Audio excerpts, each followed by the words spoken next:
Ternyata asisten dokter kandungan di Garut sering dimaki suami pasien, korban diperkirakan 100 lebih.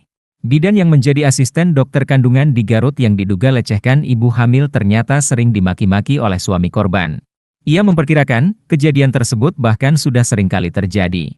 Diperkirakan, lebih dari 100 orang wanita atau ibu hamil yang menjadi korban. Sang mantan asisten itu mengaku sempat bekerja dengan Dr. Syafril Firdaus alias MF pada tahun 2023. Wanita yang berprofesi sebagai bidan itu mengaku tahu betul perbuatan bejat sang dokter. Namun selama jadi asistennya, ia hanya bisa memendam karena posisinya yang hanya merupakan seorang bidan. Menurut bidan yang disembunyikan namanya itu, Dr. Iril memang kerap mendekati semua karyawan wanita di rumah sakit dan klinik tanpa terkecuali.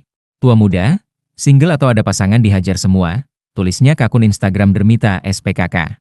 Bahkan menurut dia, saat awal-awal bekerja dirinya juga sempat jadi korban Dr. Iril. Dirinya sering dipepet Dr. Iril dan dikirimi chat rutin agar bisa pulang bareng. Tapi setelah dia tahu saya kenal dan pernah menjadi asisten di Dr. SP, Ok senior di Garut, dia tidak berani lagi mendekati saya, Dok, tulisnya. Bidan itu mengaku menjadi asisten Dr. Iril di 2 tempat, yakni rumah sakit dan klinik. Menurut dia, kasus pelecehan yang dilakukan Dr. Iril lebih banyak terjadi pada pasien di klinik. Bidan itu juga menjelaskan cara-cara Dr. Iril menjebak pasiennya akan masuk ke perangkap dia. Mulai dari foto bersama, lalu mencatat nomor WhatsApp pasien, dan meminta memposting foto di semua platform media sosial. Setelah itu, Dr. Iril akan mulai mengirim chat ke korban dengan basa-basi menanyakan tempat wisata atau kuliner di Garut. Lalu dia akan mulai mengomentari semua postingan sang pasien, hingga merayu dan menawarkan USG gratis. Meski dirinya ada di dalam ruangan, Dr. Iril selalu membuat asistennya itu untuk tidak fokus pada pasien.